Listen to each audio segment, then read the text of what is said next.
අප්පච්චි අප්පච්චි ඔයාට හොඳටම වුණ නේද? අපි බෙහෙත් ටිකක් ගන්න යමුද? මේ දාපොටේ නම් අඩු වෙන්න පාටක් නෑ පුතේ. හොඳටම ඇඟපත රිදෙනවා. දොස්තර මහත්තයෙක්ගෙන්වත් බෙහෙත් මොන හරි ඉල්ල ගන්න තිබ්බනා. ඒත් ඉතින් මට නැගිට ගන්නවත් බෑනේ පුතේ ආගන්න. මොන හරි කරන්න බලන්න පුතේ.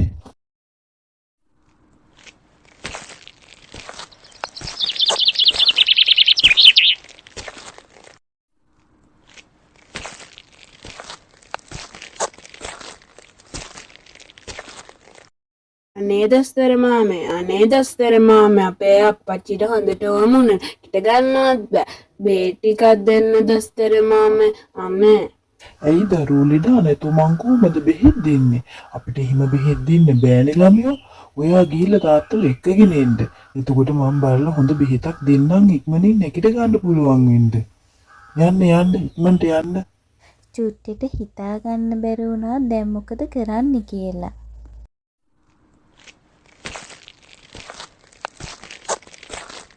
මේ දැන් ඉතින් මොකෑ කරන්න? අප්පච්චිට බෙහෙත් ගන්න සල්ලි නෑනේ.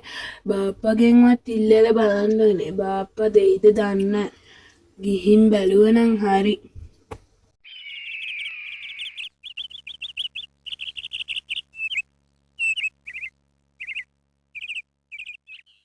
බාප්පේ ඔයා ගෙදර ඉන්නවද? බාප්පේ ඉන්නවද ඔයා? අනේ බාප්පේ අපේ අප්පච්චිට හොඳටම බෙහෙත් ගන්න යන්න කීයක් හරි දෙන්නකෝ. මොකෑ බොල මේ බෙරිහම් දෙන්නේ ගේ දෙවනත් කරගෙන මංගාව ඇති සල්ලියක් නෑ බං චුට්ටේ. මගේ අතේ තියෙනවා ඉතින් මං නොදී ඉන්නවෑ. ගිය සැරේ දීපු සල්ලි තාම ගෙනත් දුන්නේ ඇයි? අනේ මෙතන නාහෙන් අඬන්න එපා බං චුට්ටේ.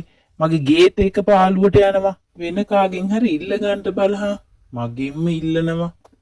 චුට්ටිගේ බාප්පා එයාව බැනලා එලව ගත්තා. චුට්ටි දැනගෙන හිටියා බාප්පා ගාව සල්ලි තියාගෙන ඒගොල්ලන්ට උදව් නොකරන වග. මේ බාප්පා නම් හරිම නපුරුයි. අප්පච්චිට බෙහෙත් ගන්නවත් සල්ලි ටිකක් දුන්නේ නෑනේ.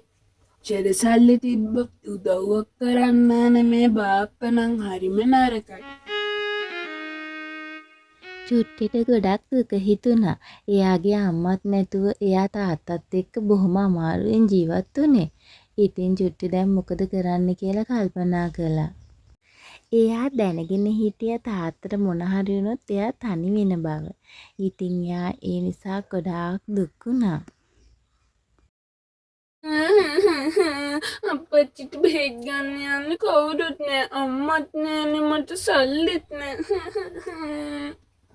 මන් දැන් මොකද කරන්නේ? අනේ පුංචි ළමයෝ ඇයි ඔයා මේ අඬන්නේ? ඔයාට මොකක් හරි කරදරයක්ද? ඔයාට මට උදව් කරන්න පුළුවන් වෙයිද? මොකක්ද ප්‍රශ්නය? මට කියන්න ළමයෝ. අනේ සුරංගනාවේ අපේ අප්පච්චිට හොඳටම වුණා. අනේ උදව් කරන්නකෝ. අප්පච්චිට උණ හැදිර හුඟක් දවස් තාම අඩුවක් නෑ. මට අම්මත් නෑ. අප්පච්චි විතරයි ඉන්නේ. මට සල්ලිත් නෑ බෙහෙත් ගන්න යන්නවත්. බාප්පලා ගෙදරත් ගියා සල්ලි ඉල්ල ගන්න. එයා නරක විදිහට බැන්න මාව එලව ගත්තානේ. අනේ සුරංගනාවී ඔයාවත් මට උදව් කරන්න. ඔයා දුක් වෙන්න එපා. මං ඔයාට උදව් කරන්න. ඉන්නකෝ මං ගාව තියෙනවා මැජික් සපත්තු දෙකක්. ඔයා ඒක දාගෙන උඩ පනින්න. එතකොට ඔයාට රන් කාසියක් මතුවේ. එතකොට ඔයාට පුළුවන් තාත්තට එකෙන් බෙහෙත් අරන් දෙන්න. හැබැයි ඉතින් දවසට 3 සැරයක් විතරක් මේක පාවිච්චි කරන්න. මොකද නැත්තම් ඒකේ බලය වැඩි වෙලා ඔයාට කරදරයක් වෙයි. අදින් පස්සේ ඔය දෙන්නට සතුටින් ඉන්න පුළුවන් වෙයි. සුරංගනාවිය චුට්ටිට සපත්තු දෙක දුන්නා. අනේ සුරංගනාවිය ඔයාට ගොඩක් ස්තුතියි. මේ කරපු උදව්ව මම කවදාකවත් අමතක කරන්නේ නෑ. මට දැන් තාත්තව සනීප කරගන්න පුළුවන්. චුට්ටේ ඉතින් සුරංගනාවිය දුන්න සපත්තු දෙක දාලා උඩ පැනලා බැලුවා. මෙන්න රන්කාසියක් මතුවුණා. ඒ රංකාසියන් නේද? අප්පච්චිව දැම්මට බෙහෙත් ගන්න යන්න එක්කන් නැත හැකි. සුරංගනාවිය කියප එක ඇත්තක් වගේ. චුට්ටි ගොඩක් පුදුම වුණා. ඉතින් චුට්ටිට ගොඩක් සතුටුයි. එයා තාත්තට බෙහෙත් අරන් දීලා කඩේ ණය ටිකක් ගෙවලා සතුටින් ගෙදර යන්න පිටත් වුණා. අර ඉන්නේ චුට්ටේ නේද? උදේ මේ සල්ලි නෑ කියාගෙන අඬාගෙන ආපු කොල්ලා හොඳට hina වෙවි අර කඩේට වෙලා මොකද කරන්නේ? බලන්න ඕනේ. මේකේ මොකක් හරි හොරයක් තියෙන්න පුළුවන්. ඉන්නකෝ මං හොයාගන්නා මේ හොරේ මොකද්ද කියලා. කොහෙන් ගියත් චුට්ටි විතරින් එන්න එපැයි අද. බලමු මේක මොකක් හරි හොර මගඩියක් කරලා තියෙන පාටයි. චුට්ටිගේ බාප්පා චුට්ටි එනකම් මග බලාගෙන හිටියා. චුට්ටිව අල්ලගෙන සල්ලි හම්බුනේ කොහෙන්ද කියලා හොයාගන්න.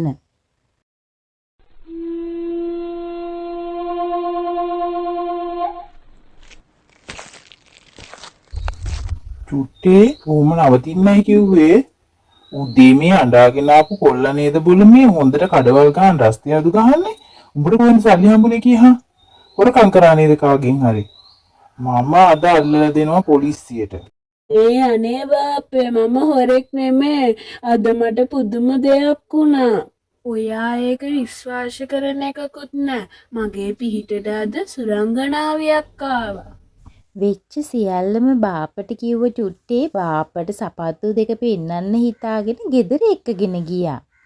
මේ බාප්පේ මාව සැක කරන්න එපා. මේ තියෙන්න මගේ මැජික් සපත්තු දෙක.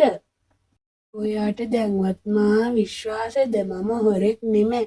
මේ බලන්න මේක දිහා. චුට්ටිගේ බාප්පා චුට්ටිව රවට්ටලා සපත් දෙක පොඩ්ඩක් ඉල්ලගෙන ගියා. උන්ද හරි තණ්හාකාරයනේ. තියෙන සල්ලි මදිවට තව සල්ලි හොයන්න යටි හිතින් කල්පනා කළා. අම්මේ මට හොඳ පොටක්නේ පෑදුනේ. මේ මෝඩ චුට්ටිට තේරෙන්නේ නෑනේ. දැන් ඉතින් මම මේ මැජික් සපත් දෙකෙන් ඇති තරම් රංකාසි මවා ගන්නවා.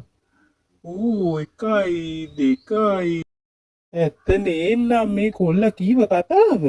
මේ රංකාසි මැවෙන අපූර්ව අම්මේ. රන්කාසි වලට ලෝභ හිතුණු බාප්පා තවත් උඩ පනින්න පටන් ගත්තා. එයාට වෙන්නේ යන්නේ මොකද්ද කියලාවත් එයා දැනගෙන හිටියේ නැහැ. රන්කාසි මැවෙන දිහා බල අධික තණ්හාවෙන් තවත් උඩ පැන්නා. රන්කාසි නම් දිගටම මැවුණා. හැබැයි එයාට තේරුනේ නැහැ එයා එන්න පොඩි මිනිසෙක් වෙනවා කියලා. ඉතින් සපාත්තු දෙකේ බලයෙන් අධික තණ්හාව නිසා බාප්පා එන්න පොඩි වුණා. මේ රංකාසි මැවෙන අපූර්ව. තව මවන්න ඕනේ. ඉවරයක් නැති වෙනකන් රංකාසි මවන්න ඕනේ. ඔක්කොම රංකාසි ටික දැන් මගේ තමා. දින දෙයෝ ගෙටගෙන වින්දෙනවා. ඔම්මේ මේ මැවෙන අපූර්ව රංකාසි තව මැවෙන්න මේගේ පිරෙන්නම රංකාසි මැවෙන්න ඕනේ. තණ්හාව වැඩි කමට තවත් උඩ පනිමින් රන්කාසි මැව්වා. ඉතින් බාප්පා දන්නේ බාප්පට වෙලා තියෙන්නේ මොකද්ද කියලාවත්. ඔම්මේ දැන් නම් හොඳටම මහන්සි. බලමු ටිකක් වෙලා ඉඳලා. මේ රන්කාසි ඇයි මෙච්චර විශාල? මුලින්ම ඇවිල්ලා පුංචි රන්කාසි නොවේ.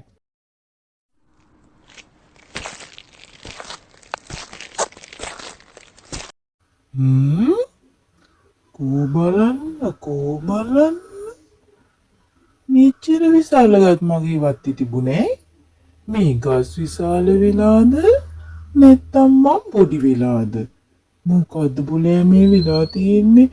අනේ චුට්ටි පුතේ මාව බේරගනින් පුතේ. චුට්ටි පුතේ අනේ මට මේ මොකද උනේ? රන්කාසි නම් ඇවුන තමයි. හැබැයි මම පොඩි වෙලානේ. චුට්ටි පුතේ.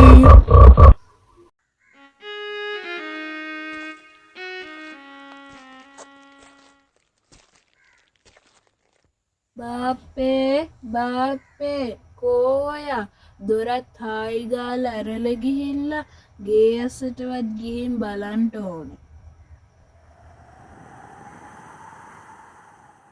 ජරරංකාසිකට අනේ බාප්පට මොනෝ වුණාද දන්නේ. මේ රංකාසි ගොඩත් අරගෙන චුට්ටි තාත්තත් එක්ක සතුටින් ජීවත් වුණා. හැබැයි චුට්ටිගේ බාප්පට නම් උනේ ගෙම්බගේ බඩට යන්න තමයි.